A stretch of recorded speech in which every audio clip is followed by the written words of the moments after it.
Hello friends, welcome back to my YouTube channel magic of cooking. তো friends, আবারও চলে এসেছি আপনাদের সামনে নতুন আরও একটি রেসিপির সাথে। আর আজকের রেসিপি হচ্ছে বোয়াল মাছের রেসিপি। আজকে বোয়াল মাছের একটা দারুণ রেসিপি নিয়ে চলে এসেছি। তো কী রেসিপি হতে চলেছে আর আমি কিভাবে করব সব কিছুই আপনাদের সাথে এক এক করে শেয়ার করব। তো চলুন সবার প্রথমে আমরা দেখে নেব এই বোয়াল মাছটা। তো এখানে দেখুন আমি একটা বোয়াল মাছ নিয়ে নিয়েছি। আর বোয়াল মাছটা খুব একটা বেশি বড় না, আর মানে একদম ছোট সাইজের একটা বোয়াল মাছ। তো মাছটাকে এবারে আমরা কেটে নেব। তো মাছটাকে আমি কেটে ভালো করে ধুয়ে তারপরে নিয়ে আসছি। তো দেখুন বন্ধুরা, এখানে আমার মাছটা কেটে ভালো করে ধোয়া হয়ে গেছে। আর আমি একটু নুন আর লেবুর রস দিয়ে ভালো করে আমি মাছগুলো ধুয়ে নিয়েছি। এবারে আমরা মাছগুলোকে নুন আর হলুদ গুঁড়ো দিয়ে মেখে নেব। তো নুন আর হলুদ গুঁড়োটা দিয়ে দিয়েছি। এবার এখানে দিয়ে দেব সর্ষের তেল। তো আমাদের বোয়াল মাছ রান্নায় মাছটা ভাজার আগে সর্ষের তেল দিয়ে আমরা সবসময় মেখে তারপরে মাছটা ভাজা করি, কারণ বোয়াল মাছ খুবই বেশি ফোটে, সেই জন্য এবার সর্ষের তেলটা দিয়ে হাত দিয়ে ভালো করে মেখে নেব। আর এই রান্নাটা করতে যে উপকরণ লাগছে এবার সেটা দেখে নেব। তো দেখুন এখানে নিয়েছি পেঁয়াজ, কাঁচা লঙ্কা, রসুন আর আদা। সব কিছু আমি ভালো করে ধুয়ে কেটে নিয়েছি। এবারে সব কিছু আমি একটু থেতো করে নেব। তো এখানে দেখুন আমি পেঁয়াজ, রসুন, আদা সব কিছু থেতো করে নিয়েছি। আর নিয়েছি কাঁচা লঙ্কা চিড়ে নিয়েছি। আপনারা চাইলে সব কিছু পেস্ট করেও রান্নাটা করতে পারবেন। এবারে চলুন আমরা মাছগুলো ভেজে নেব। মাছটা ভাজার জন্য একটা কড়াই বসিয়ে কড়াইটাকে ভালো করে গরম করে নিলাম। কড়াইটা গরম হওয়ার পর এবারে দিয়ে দেব সর্ষের তেল।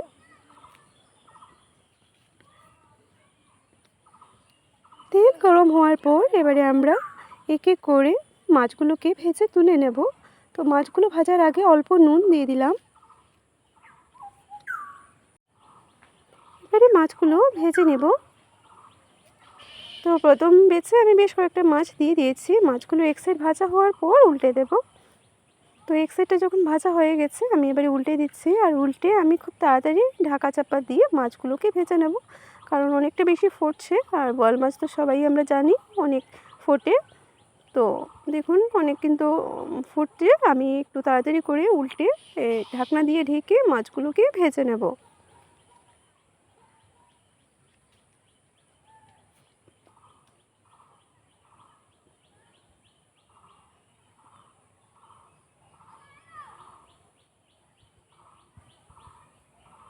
তো আমার কিন্তু মাছগুলো ভাজা হয়ে গেছে।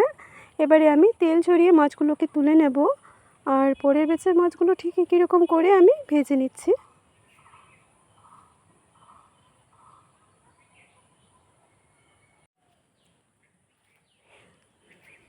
মাছগুলো আমি ভেজে তুলে নিচ্ছি।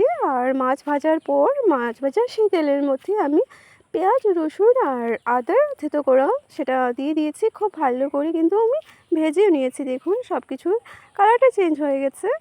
তো যেহেতু আমাদের পেঁয়াজ, রসুন আর আদাটা ভাজা হয়ে গেছে, এবারে এখানে আমরা মশলা দিয়ে দেব। তো মশলার মধ্যে এখানে দিয়ে দিলাম জিরে বাটা, দিয়ে দিচ্ছি হলুদের গুঁড়ো আর দিয়ে দেবো লঙ্কা গুঁড়ো। জালটা অবশ্যই আপনারা আপনাদের টেস্ট অনুযায়ী কিন্তু বাড়িয়ে কমিয়ে নেবেন। এবারে অল্প জল দিয়ে মশলাটাকে ভালো করে কষিয়ে নেব। আর আমরা জানি যে কোনো রান্নায় মশলা যত বেশি কষানো যায় রান্নার টেস্টটাও কিন্তু তত বেশি বেড়ে যায়। তো আমি এবারে মশলাটাকে খুব ভালো করে কষিয়ে নিচ্ছি। সাথে থাকুন আর ভিডিওটি শেষ পর্যন্ত দেখতে থাকুন। তো দেখুন মশলাটা কিন্তু কষানো হয়ে গেছে, মশলা থেকে তেল ছেড়ে দিয়েছে। এই অবস্থায় আমরা এবারে ভেজে রাখা মাছগুলোকে দিয়ে দেব। খুব সুন্দরভাবে মশলাগুলোকে একবার নাড়াচাড়া করে নিলাম। এবারে এখানে আমরা ভেজে রাখা বোয়াল মাছগুলোকে দিয়ে দেব।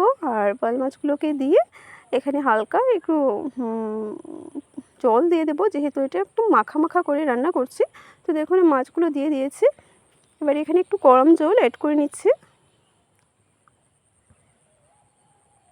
মাছটা একটু নরম হওয়ার জন্য এখানে সামান্য পরিমাণে গরম জল দিয়ে দিলাম। ব্যাস এবারে ভালো করে আমরা ঢাকনা দিয়ে ঢেকে রাখবো। ঢাকনা দিয়ে ঢেকে এটাকে 5 থেকে 6 মিনিটের মতন রান্না করে নেব। আর কিন্তু তৈরি হয়ে যাবে আমাদের আজকের এই রেসিপিটা। তো এবারে ভালো করে ফুটে আসুক, ততক্ষণ আমরা একটু অপেক্ষা করি। তো দেখুন বন্ধুরা, আমার কিন্তু গ্রেভিটা খুব ভালোভাবে ফুটে এসেছে। দেখতেই পাচ্ছেন আপনারা, গ্রেভিটা খুব সুন্দরভাবে কিন্তু ফুটে এসেছে আর আমাদের রান্নাটাও কিন্তু তৈরি হয়ে গেছে।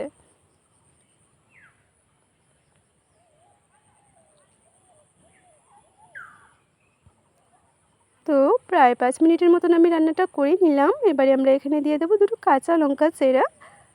আর কাঁচা লঙ্কা চেরা দিয়ে 1 মিনিটের মতন এইভাবে একটু রান্নাটা করে তারপরে আমি নামিয়ে নিচ্ছি। খুবই সহজ বোয়াল মাছের এই রেসিপিটা আমি তৈরি করে নিলাম। তো দেখুন, আমার আজকের রেসিপিটা কিন্তু তৈরি হয়ে গেছে, একদম সিম্পল। তো আমার আজকের এই রেসিপিটা যদি আপনাদের ভালো লেগে থাকে তাহলে লাইক করবেন, শেয়ার করবেন, সাবস্ক্রাইব করে পাশে বেল আইকনটিতে ক্লিক করে দেবেন, যাতে আমার চ্যানেলে আপলোড করা ভিডিওগুলো সবার আগে আপনাদের কাছে পৌঁছে যেতে পারে। আবারও চলে আসবো আপনাদের সামনে এইরকম নতুন নতুন রেসিপির সাথে। তো সবাই ভালো থাকবেন, সুস্থ থাকবেন। Tata, bye bye.